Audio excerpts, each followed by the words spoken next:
जय श्री कृष्णा। राधे राधे। कार्तिक मातम का 19वां अध्याय।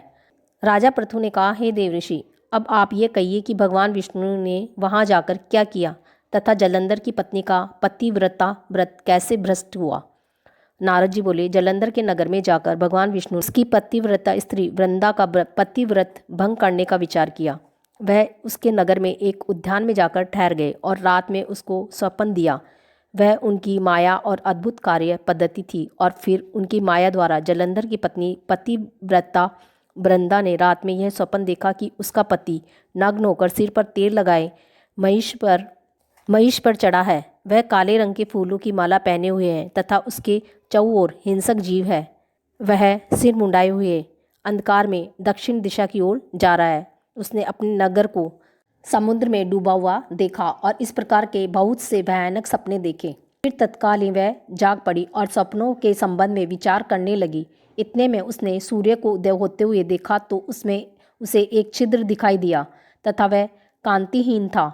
इसे उसने अनिष्ट जाना। वह भयभीत होकर रोने लगी। वह छज्जे पर गई, अटारी पर चढ़ी, भूमि पर उतरी, मगर उसको कहीं पर भी शांति प्राप्त न हुई। फिर वह अपनी 2 सखियों को साथ लेकर उपवन में गई, परंतु वहाँ पर भी उसको कल न पड़ी। फिर वह जंगल में निकल गई, मगर वहाँ पर भी उसको चैन न आया। वन में उसने सिंह के समान 2 भयंकर राक्षसों को देखा, जिससे वह अत्यंत भयभीत होकर वहाँ से भागने लगी। उसी क्षण वहाँ पर अपने शिष्यों सहित एक मौनी तपस्वी आ गया। भयभीत वृंदा उसके गले में हाथ डालकर उससे अपनी रक्षा के लिए याचना करने लगी। मुनि ने अपनी एक ही उखाड़ से उन दोनों राक्षसों को वहाँ से भगा दिया। वृंदा को आश्चर्य हुआ। वह भय से मुक्त होकर मुनिनाथ को हाथ जोड़कर प्रणाम करने लगी और कृतज्ञता का ज्ञापन दिया। उसने मुनि से अपने युद्धरत पति के संबंध में उसकी कुशल क्षेम का प्रश्न किया। मुनि ने मौन होकर आगे पीछे देखकर कुछ कहना ही चाहा कि उसी समय 2 बानर मुनि के समक्ष आकर हाथ जोड़कर खड़े हो गए और जो ही मुनि ने भ्रुकुटी संकेत किया त्यों ही वह उड़कर आकाश में चले गए।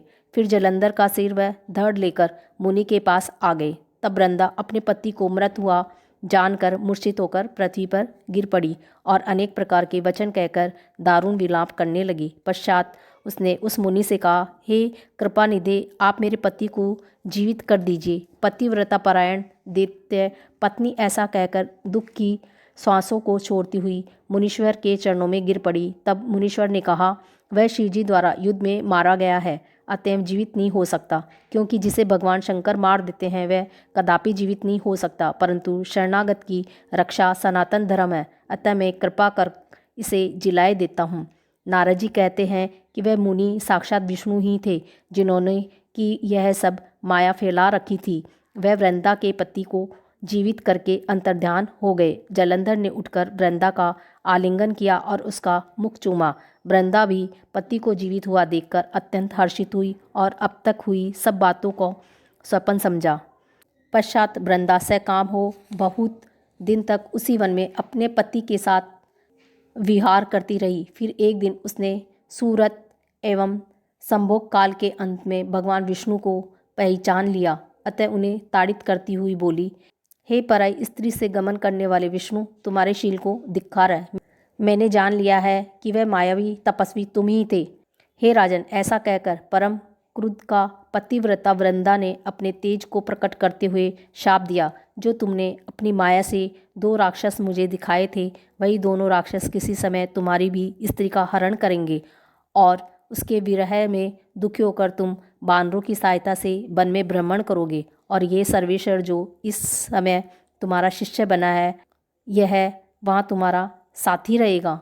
ऐसा कहकर पतिव्रता वृंदा भगवान विष्णु के लाख मना करने पर भी अग्नि में प्रवेश कर गई। ब्रह्मा आदि देवता आकाश से उसका प्रवेश देखते रहे। वृंदा के शरीर का तेज श्री पार्वती जी के शरीर में चला गया और आकाश से जय जय शब्द होने लगा।